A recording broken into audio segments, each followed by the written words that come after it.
दिखता नहीं है। इस कैरेक्टर में प्याज की तरह परतें देखने को मिलती हैं। बाहर से भोला तो अंदर से बुरा और सातिर, फिर और अंदर देखा जाए तो फिर हमें ये एक अच्छा लड़का जैसा दिखने लगता है। इसमें परत में परत चढ़ी है। शुरुआत से ही हमने हमेशा अमारा को एक विलन के रूप में देखा था। वो केनिची और उसकी पलटन को तंग करता था, हथौड़ी को हमेशा हराने की कोशिश करते रहता था, उसके बने बनाए प्लान खराब कर दिया करता था। वो केनिची को यूमिको की नजर में गिराने की कोशिश करते रहता था, लेकिन वो ऐसा करता क्यों था? असुरक्षा यानी इनसिक्योरिटी। हमारा बहुत ही मेहनत करता है, दिन रात ट्रेनिंग करता है। वो एक बेहतर निंजा बनना चाहता है और ये सिद्ध कर देना चाहता है कि वो एक बेहतरीन निंजा है। वो बार बार हथौड़ी को चैलेंज करता है, बार बार हथौड़ी से भिड़ना चाहता है, ताकि अंत में वो ये सिद्ध कर सके कि वो हथौड़ी से बेहतर निंजा है। हथौड़ी एक ईगा निंजा है। वो हमेशा हमारे से एक कदम आगे रहता है। हथौड़ी को सभी कैरेक्टर में से सबसे ज्यादा समझदार दिखाया गया है। हथौड़ी डिसिप्लिन में रहता है, आंधी हो या तूफान वो अपनी ट्रेनिंग को नहीं डालता। वो सभी निंजा के नियमों का पालन करता है, समय से उठना, समय से सोना, सोने से पहले किताबें पढ़ना, नई तकनीकें सीखना और अपने भाइयों को सिखाना। हथौड़ी कभी केनिची के मॉम और डैड से गलत व्यवहार नहीं करता। वो कभी किसी काम के लिए इनकार नहीं करता। बड़े भाई होने का कर्तव्य भी वो भली भांति निभाता है। उसकी यही कड़ी मेहनत और डिसिप्लिन के कारण वो हमारे से हमेशा एक कदम आगे रहता है। हमारा कभी उसको हरा के ये सिद्ध नहीं कर पाता कि वो उससे बेहतर है, इसलिए वो हमेशा सिद्ध करने में लगे रहता है। पहले ऑडियंस हमारा को विलन समझती थी, लेकिन जैसे जैसे समय गुजरा ऑडियंस को समझ आया कि हमारा विलन नहीं है। और ना सिर्फ हमारा, ऑडियंस में एक हिस्सा है जो विलन को विलन की तरह नहीं देखते। उनके अंदर भी एक भला इंसान देख लेते हैं। ये अपने हीरो को पसंद करते हैं, लेकिन इसके साथ साथ विलन से नफरत भी नहीं करते। इनकी समझ इस स्तर पर पहुंच गई है कि ये समझ चुके हैं कि विलन भी अपनी इच्छा से विलन नहीं बनते। वो अतीत में कुछ ऐसी पीड़ा से, अपमान और संघर्ष से गुजरे हुए होते हैं कि गलत मार्ग चुन लेते हैं। और सबसे महत्वपूर्ण बात, उनके पास कोई ऐसा नहीं होता जो उनको बता सके कि वो गलत मार्ग पे हैं। जब हम विलन्स के अतीत से परिचित हो जाते हैं तो हम समझने लग जाते हैं कि कोई भी पैदाइशी विलन नहीं होता है। जब किसी को इतनी गहरी समझ होने लगती है कि वो बुरे लोगों में भी अच्छाई देख लेता है, कसूर में भी बेकसूर देख लेता है, तब वो ये समझ जाता है कि विलन्स ने जो भी किया है वो अज्ञान के कारण ही किया है। उनको सही मार्ग पता ही नहीं था। तब वो विलन्स से नफरत का भाव नहीं रखते, बल्कि दया करते हैं। खुद को विलन्स की जगह रख के जब उनके नजरिए से देखा जाता है तो हमें बहुत सारी चीजें स्पष्ट हो जाती हैं। हम विलन्स के मानसिकता को समझ जाते हैं। हम समझ जाते हैं कि कोई विलन क्यों बनता है। इसके बारे में आगे चर्चा करेंगे। हमारा जिस कक्षा में पढ़ता है उसी कक्षा में यूमिको भी पढ़ती है, जिसको हमारा शुरू के दिन से ही पसंद करता है। अब हमारा देखता है कि केनिची को भी यूमिको पसंद है, इसलिए वो केनिची को यूमिको की नजर में गिराने की कोशिश करते रहता है। केनिची अकेले हमारा को हरा नहीं सकता, क्योंकि हमारा शारीरिक और मानसिक रूप से उससे शक्तिशाली है, इसलिए वो हथौड़ी की सहायता से हमारा को हराने की कोशिश करता है। अब भले ही हमारा को साफ साफ दिखता है कि यूमिको को इंप्रेस करना या फिर उसकी इलॉजिकल विश को पूरी करने का मतलब है अपने ही पाँव में कुल्हाड़ी मारना, लेकिन फिर भी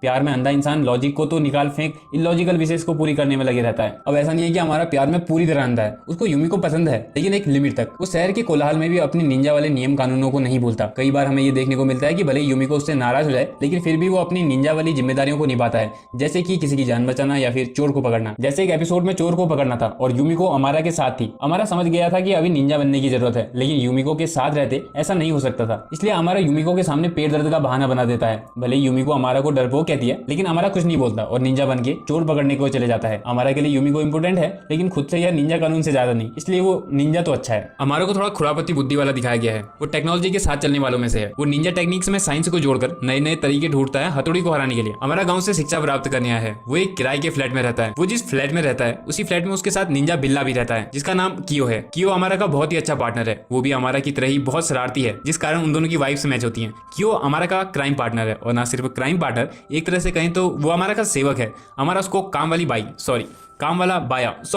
काम वाला बिल्ला बना के रखता है। खाना बनाने से लेकर घर साफ करना, कपड़े धोना, मार्केट से सामान लाना, हथौड़ी लोगों की जासूसी करना, हमारों को सारी खबर देना, वो सब कुछ कर लेता है। वो सर्किट की तरह है, बॉस ने बोला करने का तो करने का। कियो की मदद से ही हमारा सारे प्लान्स को पूरा कर पाता है। कियो अकेला ही सारी चीजों को संभाल लेता है। कियो अपने मालिक का बहुत ही वफादार है। वो हमारा की बैकबोन है, लेकिन इसके बाद भी कई एपिसोड में हमें ये देखने को मिलता है कि हमारा कियो की कदर नहीं करता, उसको गुलाम बना के रखता है, जिससे परेशान होकर कियो घर छोड़ के चले जाता है और हथौड़ी से सहायता लेता है। अब सिर्फ बार बार से देखा जाए तो हमें लगता है कि हमारा हथौड़ी से नफरत करता है, लेकिन जब हमारा को समझने का प्रयास करते हैं तो हमें डीप डाउन उसके अंदर भी एक अच्छा दिल देखने को मिल जाता है। वो कई बार हथौड़ी की और बाकी सबकी इनडायरेक्ट रूप से मदद करता है। डायरेक्टली इसलिए नहीं करता क्योंकि वो नहीं चाहता कि कोई उसको अच्छा लड़का समझे, यूमिको के अलावा। वो भले ही अंदर से सॉफ्ट दिल का है, लेकिन बाहर से वो ऐसे बिहेव करता है मानो उसको कुछ फर्क ही नहीं पड़ता। उसके यही एक्शन के कारण उसको पसंद भी किया जाता है। अब एक एपिसोड है जिसमें हमें हमारा की एक इमोशनल साइड देखने को मिलती है। यही वो एपिसोड है जिसके बाद हमारा को देखने का नजरिया बदल गया था। एपिसोड में सबको अपनी माँ के ऊपर निबंध लिख के सुनाना था। सबने सुना लिया था, लेकिन जब बारी हमारा की आई तो पीरियड ऑफ हो गया था, इसलिए अगले दिन हमारा को अपनी माँ के ऊपर निबंध लिख के सुनाना था।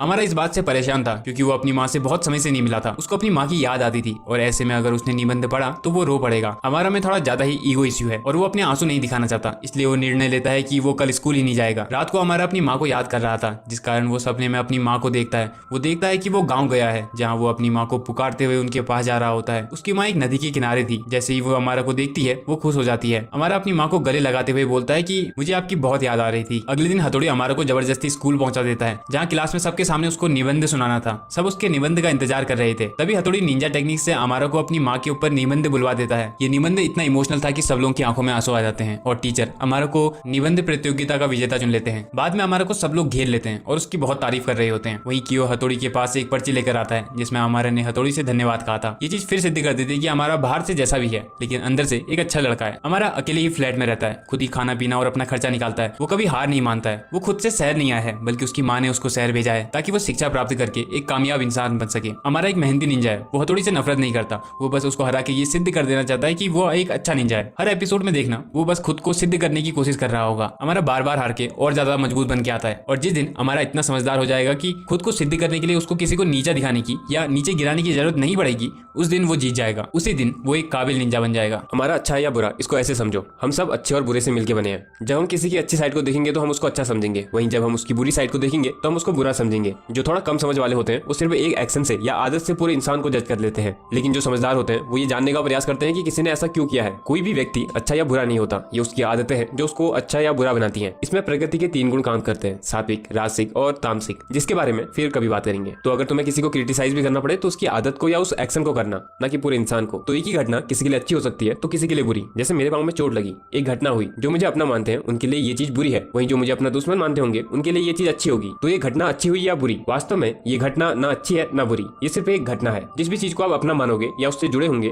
वही चीज आपको सुख या दुख देगी। उस सुख और दुख के अनुसार ही आप उस चीज को अच्छा या बुरा कहोगे। अब हमारा अच्छा या बुरा ये आप पे डिपेंड करता है कि आप उसकी कौन सी साइड को देखते हो। एक और चीज, जैसी हमारी सोच है वैसा ही हम दुनिया को सोचते हैं। अच्छी सोच वालों के लिए दुनिया अच्छी है, वहीं बुरी सोच वालों के लिए दुनिया बुरी। अब एक गहरी बात, अच्छा या बुरा इन दोनों में एक चीज कॉमन है, वो है जब हम किसी भी चीज को अपना नहीं मानते या फिर सभी चीजों को अपना मान लेते हैं तब हम इस स्टेज में पहुंच जाते हैं जहां अच्छा या बुरा नहीं होता, बस चीजें होती हैं। इसके बाद कोई भी चीज हम पे कंट्रोल नहीं करती बल्कि हम उस पे कंट्रोल कर लेते हैं। अब भले ही इस स्टेज में अच्छा या बुरा नहीं होता तब भी हम अच्छे को ही सपोर्ट करते हैं, क्योंकि इस स्टेज में पहुंचने के लिए अच्छा बुरे के मुकाबले ज्यादा करीब होता है। तो कोई भी चीज अच्छी है या बुरी ये हम पे निर्भर करती है। एनीवे, वीडियो में एक जगह मैंने बात की थी कि जब हम खुद को सामने वाले की जगह रख के देखते हैं तो हमें काफी सारी चीजें स्पष्ट हो जाती हैं। वेल, ये एक स्ट्रॉन्ग टेक्निक है जिससे आप चीजों को इजीली समझ सकते हो। खुद को विलन की सिचुएशन में रख के देखोगे तो फिर आप विलन से नफरत नहीं करोगे, आपको ये समझ आने लगेगा कि उसने इतना बड़ा कदम कैसे उठा दिया। इससे आपके अंदर ही अंदर एक समझ विकसित होगी जिससे